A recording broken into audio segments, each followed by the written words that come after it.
Hello and welcome back to another Exos Heroes Hero Spotlight, and this time we'll be looking at Anastasia, the second princess of Greenland and the younger sister of our beloved Bathory. So Anastasia is the premier healer in the game, and arguably the best fated healer currently that's out there.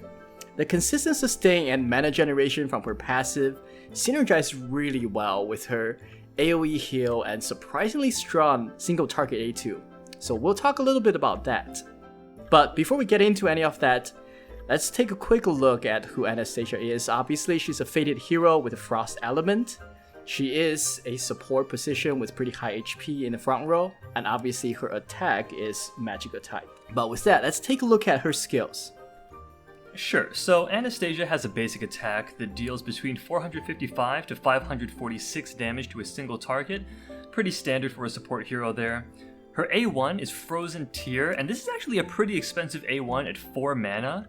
It heals all allies by 49% of her own maximum health, and has a cleanse attached that cleanses all debuff and damage over time effects from allies. It's worth noting that this is also a burst ability, which means that for every 1 mana she has over the 4 mana requirement for the skill, she heals for an extra 10%. Her A2 is Sorceress Desperado, which costs 3 mana, and it's a single target ability that deals 525% damage to 1 enemy. So really, it's surprisingly strong. It's like a Rudley A1 or something along those lines. Now, her passive is First Aid 3, where she grants a heal equal to 100% of her attack to an ally if they take damage and their health drops under 20%. She gains 1 mana if the caster's health is less than 20% when triggered, and she gains 1 mana if the caster's health is above 70% when triggered. She also comes with a handy Dragon Knight's Blessing passive if you want to take her into Holy Dragon Grounds, where she will increase damage dealt to dragons with Dragon Scale of Order by 250%. So now, why don't we jump into this discussion? Okay. Yeah, so Anastasia is the fated support that everyone wants. While her sustain utility isn't as consistent as true dedicated healer like Kaya, she does bring a better balance between hard-hitting single-target actives and ability to heal. But one thing we would like to point out that, while the scaling on her A2 is very good, her base attack is relatively low as a support hero, so it's nothing compared to some of the premier attack heroes out there, but still does good damage. One thing I would point out is the burst modifier on her heal, which consumes all mana upon use. And for each additional mana above the requirement of 4, as Ed mentioned before, it increases healing by 10%. So overall, this can be a very, very powerful healing tool for your team. But obviously the fact, the burst is really a balance between when do you want to use it. So there's a balance between depleting all of her mana as well as trying to maximize how much you want to heal. So when to use this will be important. But with that being said, let's take a look at her Fatecore because there are quite a few additional components that she brings through that. Right, so for FC Anastasia, she only has one Fatecore currently, and that is the First Guardians. Now, if you've watched our other videos where we've covered some First Guardians heroes, you'll know what we're talking about, but in case this is the first one you watch, we'll go over it. So, it starts out with actually 4 passive components, and 2 of these are really leading into the later 2 that have all the power.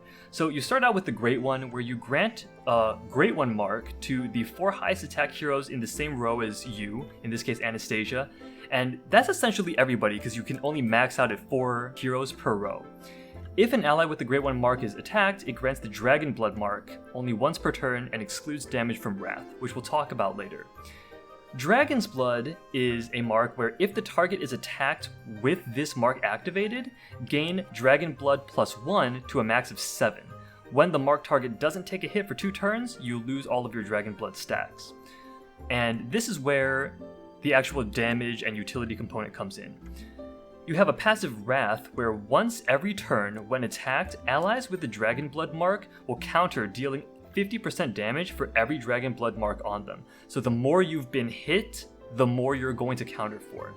Dragon Scale is once every turn upon taking damage, grant a barrier of 100% of your own defense for each Dragon Blood mark to all Dragon Blood marked allies for 10 turns, and this cannot be stacked.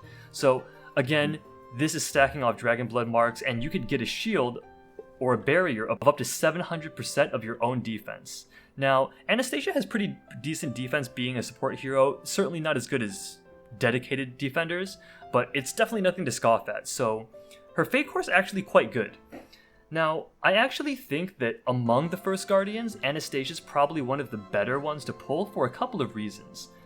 Since the Great One marks the 4 highest attack heroes in the same row, and Anna's a support, she's going to be granting the Great One to everybody in the front row, considering these are already heroes who are innately tanky like defenders and supports, and they're heroes like Ulum and Mahar in the lineup that come with taunts. It makes it very difficult to avoid proccing the Dragon Blood passive, and thus proccing the barrier and damaging your own team.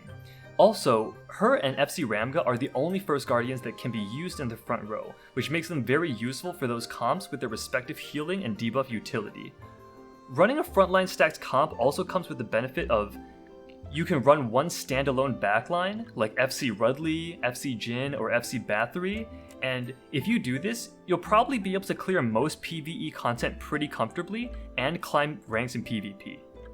So, to wrap it all up, Anastasia's a pretty solid hero. As far as healing Fated heroes goes, she's definitely top tier and I would not hesitate to build her if you pull her. Her Fatecore adds much needed defensive utility for herself and her team, and being one of the very few heroes that could actually use it in the front line gives her that extra little bit of value. But that's going to be it for us today. If you have any thoughts on Anastasia, please let us know in the comments. To see more reviews of Exo heroes, we have hero spotlights, guides, tier lists. You can check out our channel to see our other content. And if you liked the video, please don't forget to like and subscribe. We'll see you guys next time.